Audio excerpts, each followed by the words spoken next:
พร้อมแล้วทั้งหมดเตรียมตัวกราบพระทำวัดเย็นครับทั้งหมดกราบพระพร้อมกันครับกราบกราบกราบ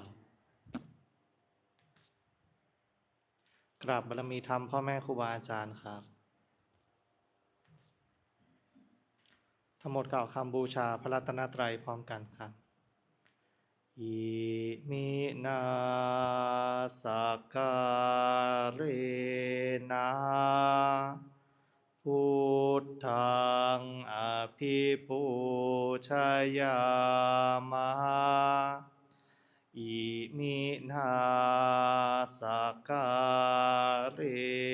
นะธัมมังอภิปูชยามะอิมินาสการเรนะสังฆังอภิปูชยามะอะระหังสัมมาสัมพุทโธภควาพุทธังภควันตังอภิวาเทมิ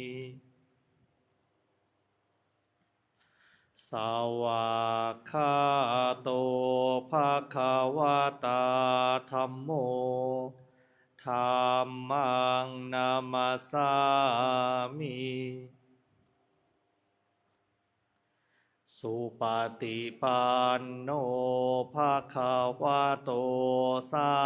วกสังโฆ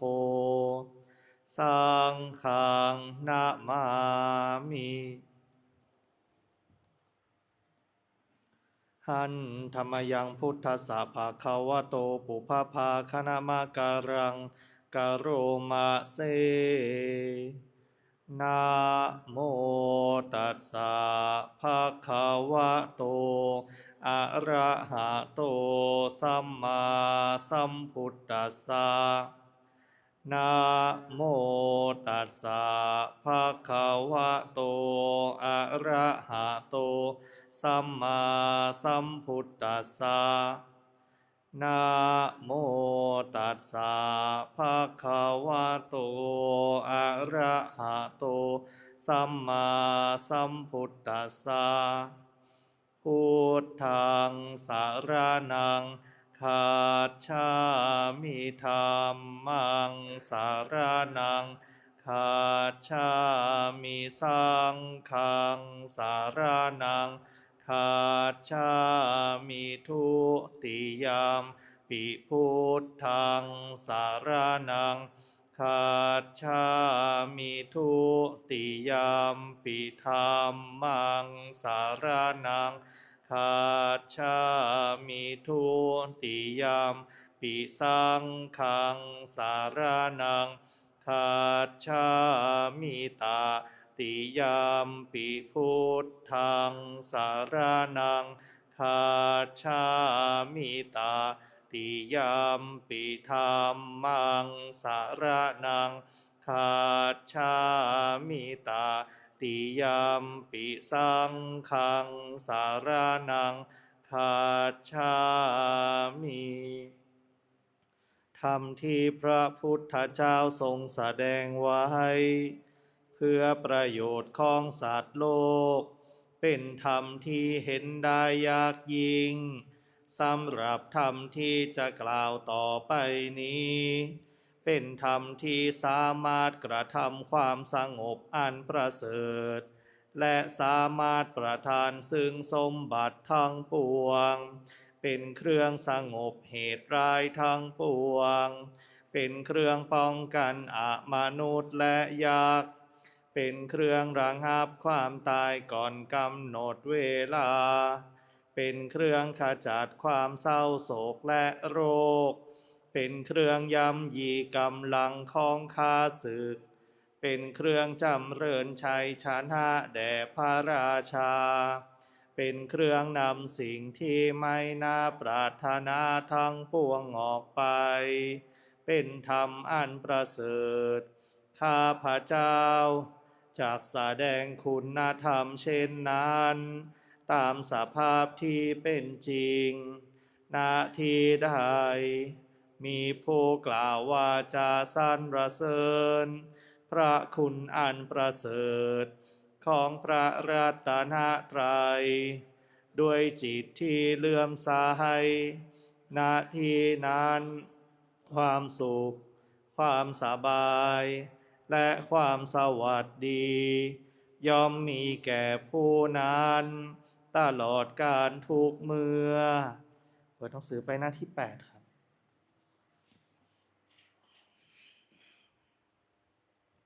หันธรรมยังปฏิจจสมุปาทะ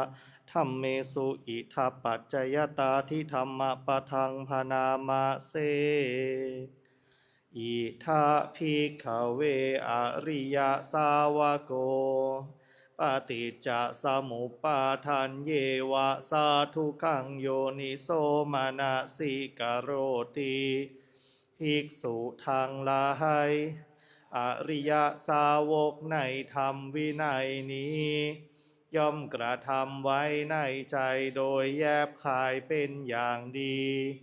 ซึ่งปฏิจจสมุปบาทนั่นเทียวดังนี้ว่าอิมัตสมิงสติอิทังโหติเมื่อสิ่งนี้มีสิ่งนี้ย่อมมีอิมัตสุปาทาอิทังอุปัชชติเพราะความเกิดขึ้นแห่งสิ่งนี้สิ่งนี้จึงเกิดขึ้นอิมัตสมิงอสติอิทังนะโหติเมื่อสิ่งนี้ไม่มีสิ่งนี้ย่อมไม่มีอิมัตสนิโรธาอิทังนิรุชชติเพราะความดับไปแห่งสิ่งนี้สิ่งนี้จึงดับไปยะทิทังได้แก่สิ่งเหล่านี้คืออวิชชาปัจจยาสังขาราเพราะมีอวิชชาเป็นปัจจัยจึงมีสังขารทั้งหลายสังขาราปัจจยาวิญญาณังเพราะมีสังขารเป็นปัจจัยจึงมีวิญญาณวิญญาณปัจจยานามรูปังเพราะมีวิญญาณเป็นปัจจัยจึงมีนามรูปนามรูปปัจจยาสาลายตานังเพราะมีนามรูปเป็นปัจจัยจึงมีสาลายตนะสาลายตนะปัจจยาภัสโสเพราะมีสาลายตนะเป็นปัจจัยจึงมีผัสสะผัสสะปัจจยาเวทนาเพราะมีผัสสะเป็นปัจจัยจึงมีเวทนาเวทนาปัจจยาตัณหาเพราะมีเวทนาเป็นปัจจัยจึงมีตัณหาตัณหาปัจจยาอุปาทานังเพราะมีตัณหาเป็นปัจจัยจึงมีอุปาทานอุปาทานาปัจจยาภโวเพราะมีอุปาทานเป็นปัจจัยจึงมีภพภาวะปัจจยาชาติเพราะมีภพเป็นปัจจัยจึงมีชาติชาติปัจจยาชรามรณังโสกะปริเทวะทุกขโทมนัสสุปายาสาสัมภวันติ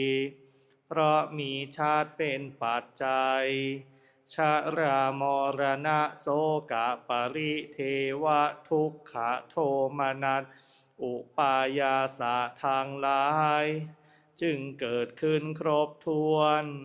เอวะเมตัสสะเกวลัสสะทุกขขันธัสสะสมุทัยโยโหติความเกิดขึ้นพร้อมแห่งกองทุกข์ทั้งสิ้นนี้ย่อมมีด้วยอาการอย่างนี้ อวิชชายาตเววะอาเสสะวิราคะนิโรธาสังขาระนิโรโทเพราะความจางคลายดับไปโดยไม่เหลือแห่งอวิชชานั้นเทียวจึงมีความดับแห่งสังขารสังขาระนิโรธาวิญญาณนิโรโทเพราะมีความดับแห่งสังขารจึงมีความดับแห่งวิญญาณวิญญาณนิโรธานามรูปะนิโรโทเพราะมีความดับแห่งวิญญาณจึงมีความดับแห่งนามรูปนามรูปะนิโรธาสาลายตนะนิโรโทเพราะมีความดับแห่งนามรูปจึงมีความดับแห่งสาลายตนะสาลายตนะนิโรธาผัสสะนิโรโทเพราะมีความดับแห่งสาลายตนะจึงมีความดับแห่งผัสสะผัสสะนิโรธาเวทนานิโรโทเพราะมีความดับแห่งผัสสะจึงมีความดับแห่งเวทนาเวทนานิโรธาตัณหานิโรโทเพราะมีความดับแห่งเวทนาจึงมีความดับแห่งตัณหาตัณหานิโรธาอุปาทานะนิโรโทเพราะมีความดับแห่งตัณหาจึงมีความดับแห่งอุปาทานอุปาทานะนิโรธาภวะนิโรโทเพราะมีความดับแห่งอุปาทานมีความดับแห่งภพภาวะนิโรธาชาตินิโรโทเพราะมีความดับแห่งภพจึงมีความดับแห่งชาติชาตินิโรธาชรามรณังโสกะปริเทวะทุกขโทมานัสสุปายาสานิรุชชันติเพราะมีความดับแห่งชาตินั่นแลชรามรณะโสกะปริเทวะทุกขโทมานัสอุปายาสะทางหลายจึงดับสิ้นเอวะเมตัสสะเกวลัสสะทุกขคันทัสสะนิโรโทโหติติความดับลงแห่งกองทุกข์ทั้งสิ้นนี้ย่อมมีด้วยอาการอย่างนี้ดังนี้เปิดหนังสือไปที่หน้า26หันธรรมยังอาทิตปริยายสุตตปะทังพนามะเสข้าพระเจ้าพระอานนทเถระได้สดับมาแล้วอย่างนี้ว่าสมัยหนึ่งพระผู้มีพระภาคเจ้า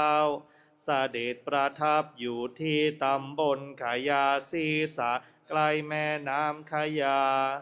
พร้อมด้วยพระภิกษุ1,000 รูปในการนั้นแล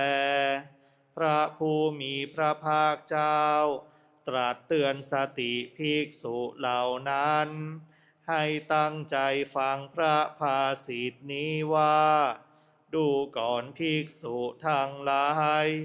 สิ่งทั้งปวงเป็นของร้อนดูก่อนภิกษุทั้งหลายก็อะไรเล่าชื่อว่าสิ่งทั้งปวงเป็นของร้อนดูก่อนภิกษุทั้งหลายจักษุคือตาเป็นของร้อนรูปทั้งหลายเป็นของร้อนจักขุวิญญาณคือความรับรู้อารมณ์ทางตาเป็นของร้อนจักขุสัมผัสคือสัมผัสทางตาเป็นของร้อนเวทนาคือความรู้สึกเสวยอารมณ์นี้เกิดขึ้นเพราะอาศัยจักขุสัมผัสคือสัมผัสทางตาเป็นปัจจัยแม้อันใด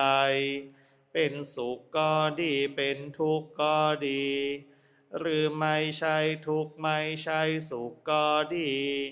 แม้อันนั้นก็เป็นของร้อน ร้อนเพราะอะไร ร้อนเพราะไฟคือราคะ ไฟคือโทสะ ไฟคือโมหะ ร้อนเพราะความเกิด ความแก่และความตาย ร้อนเพราะความโศกความร่ำไรรำพัน ความไม่สบายกายความไม่สบายใจ ความคับแค้นใจทั้งหลายเราจึงกล่าวว่านี้เป็นของร้อน โสตะคือหูเป็นของร้อน เสียงทั้งหลายเป็นของร้อน โสตะวิญญาณคือความรู้อารมณ์ทางหูเป็นของร้อน โสตะสัมผัสคือสัมผัสทางหูเป็นของร้อน เวทนาคือความรู้สึกเสวยอารมณ์นี้ เกิดขึ้นเพราะอาศัยโสตะสัมผัส คือสัมผัสทางหูเป็นปัจจัยแม้อันใด เป็นสุขก็ดีเป็นทุกข์ก็ดี หรือไม่ใช่ทุกข์ไม่ใช่สุขก็ดี แม้อันนั้นก็เป็นของร้อน ร้อนเพราะอะไร ร้อนเพราะไฟคือราคะ ไฟคือโทสะ ไฟคือโมหะ ร้อนเพราะความเกิด ความแก่และความตาย ร้อนเพราะความโศกความร่ำไรรำพัน ความไม่สบายกายความไม่สบายใจ ความคับแค้นใจทั้งหลายเราจึงกล่าวว่านี้เป็นของร้อนคานะคือจมูกเป็นของร้อน กลิ่นทั้งหลายเป็นของร้อนคานะวิญญาณคือความรู้อารมณ์ทางจมูกเป็นของร้อนคานะสัมผัสคือสัมผัสทางจมูกเป็นของร้อน เวทนาคือความรู้สึกเสวยอารมณ์นี้ เกิดขึ้นเพราะอาศัยคานะสัมผัส คือสัมผัสทางจมูกเป็นปัจจัยแม้อันใด เป็นสุขก็ดีเป็นทุกข์ก็ดี หรือไม่ใช่ทุกข์ไม่ใช่สุขก็ดี แม้อันนั้นก็เป็นของร้อน ร้อนเพราะอะไร ร้อนเพราะไฟคือราคะ ไฟคือโทสะ ไฟคือโมหะ ร้อนเพราะความเกิด ความแก่และความตาย ร้อนเพราะความโศกความร่ำไรรำพัน ความไม่สบายกายความไม่สบายใจ ความคับแค้นใจทั้งหลายเราจึงกล่าวว่านี้เป็นของร้อน ชิวห้าคือลิ้นเป็นของร้อน รสทั้งหลายเป็นของร้อน ชิวห้าวิญญาณคือความรู้สึกเสวยอารมณ์ทางลิ้นเป็นของร้อน ชิวห้าสัมผัสคือสัมผัสทางลิ้นเป็นของร้อน เวทนาคือความรู้สึกเสวยอารมณ์นี้ เกิดขึ้นเพราะอาศัยชิวห้าสัมผัส คือสัมผัสทางลิ้นเป็นปัจจัยแม้อันใด เป็นสุขก็ดีเป็นทุกข์ก็ดี หรือไม่ใช่ทุกข์ไม่ใช่สุขก็ดี แม้อันนั้นก็เป็นของร้อน ร้อนเพราะอะไร ร้อนเพราะไฟคือราคะ ไฟคือโทสะ ไฟคือโมหะ ร้อนเพราะความเกิด ความแก่และความตาย ร้อนเพราะความโศกความร่ำไรรำพัน ความไม่สบายกายความไม่สบายใจ ความคับแค้นใจทั้งหลายเราจึงกล่าวว่านี้เป็นของร้อน กายเป็นของร้อนโผฏฐัพพะคือสิ่งที่ถูกต้องทางกายเป็นของร้อน กายวิญญาณคือความรู้อารมณ์ทางกายเป็นของร้อน กายสัมผัสคือสัมผัสทางกายเป็นของร้อน เวทนาคือความรู้สึกเสวยอารมณ์นี้เกิดขึ้นเพราะอาศัยกายสัมผัสคือสัมผัสทางกายเป็นปัจจัยแม้อันใดเป็นสุขก็ดีเป็นทุกข์ก็ดีหรือไม่ใช่ทุกข์ไม่ใช่สุขก็ดีแม้อันนั้นก็เป็นของร้อนร้อนเพราะอะไรร้อนเพราะไฟคือราคะไฟคือโทสะไฟคือโมหะร้อนเพราะความเกิดความแก่และความตายร้อนเพราะความโศกความร่ำไรรำพันความไม่สบายกายความไม่สบายใจความคับแค้นใจทั้งหลายเราจึงกล่าวว่านี้เป็นของร้อนมานะคือใจเป็นของร้อนธรรมทั้งหลายคืออารมณ์ที่เกิดแก่ใจเป็นของร้อนมโนวิญญาณคือความรู้อารมณ์ทางใจเป็นของร้อนมโนสัมผัสคือสัมผัสทางใจเป็นของร้อนเวทนาคือความรู้สึกเสวยอารมณ์นี้เกิดขึ้นเพราะอาศัยมโนสัมผัสคือสัมผัสทางใจเป็นปัจจัยแม้อันใดเป็นสุขก็ดีเป็นทุกข์ก็ดีหรือไม่ใช่ทุกข์ไม่ใช่สุขก็ดีแม้อันนั้นก็เป็นของร้อนร้อนเพราะอะไรร้อนเพราะไฟคือราคะไฟคือโทสะไฟคือโมหะร้อนเพราะความเกิดความแก่และความตายร้อนเพราะความโศกความร่ำไรรำพัน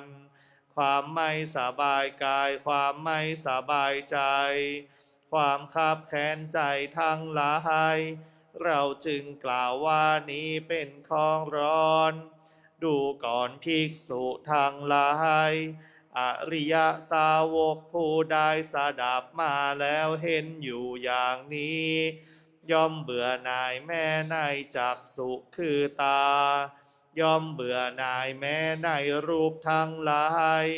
ย่อมเบื่อหน่ายแม้ในจักขุวิญญาณคือความรู้อารมณ์ทางตาย่อมเบื่อหน่ายแม้ในจักขุสัมผัสคือสัมผัสทางตา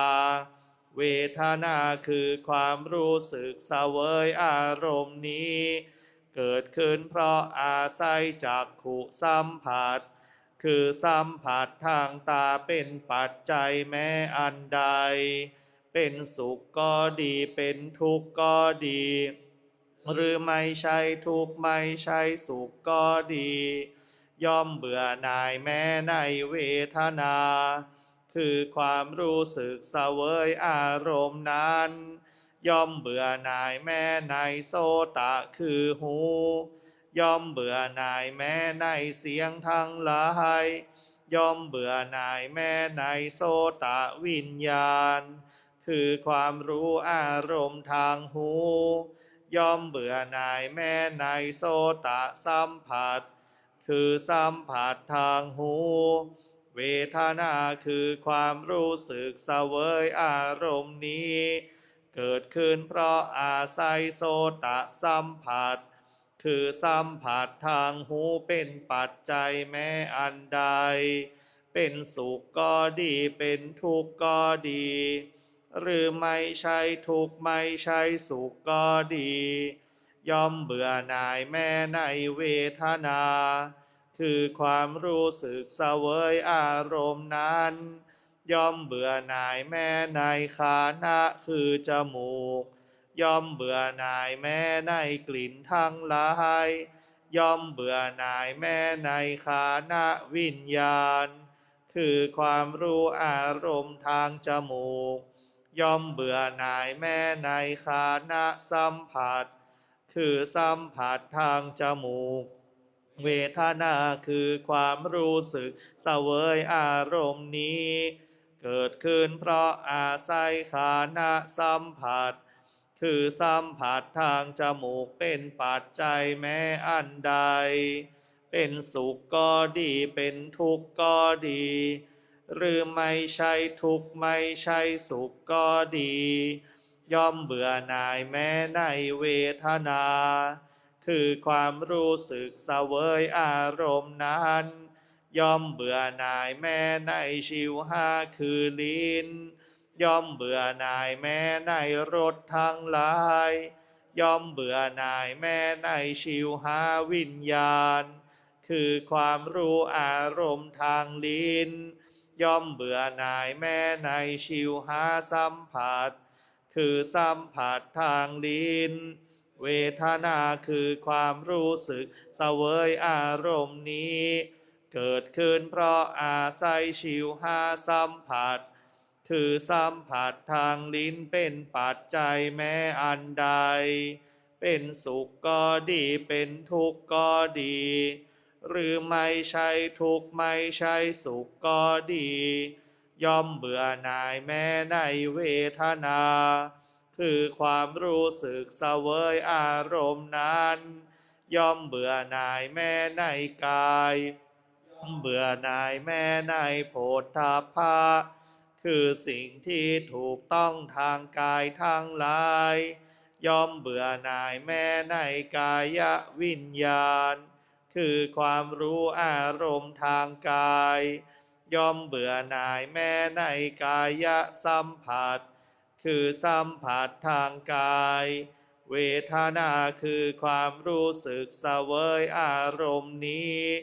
เกิดขึ้นเพราะอาศัยกายสัมผัสคือสัมผัสทางกายเป็นปัจจัยแม้อันใดเป็นสุขก็ดีเป็นทุกข์ก็ดีหรือไม่ใช่ทุกข์ไม่ใช่สุขก็ดีย่อมเบื่อหน่ายแม้ในเวทนาคือความรู้สึกเสวยอารมณ์นั้นย่อมเบื่อหน่ายแม้ในมานะคือใจย่อมเบื่อหน่ายแม้ในธรรมทั้งหลาย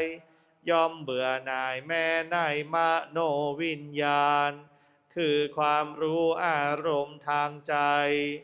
ย่อมเบื่อหน่ายแม้ในมโนสัมผัสคือสัมผัสทางใจ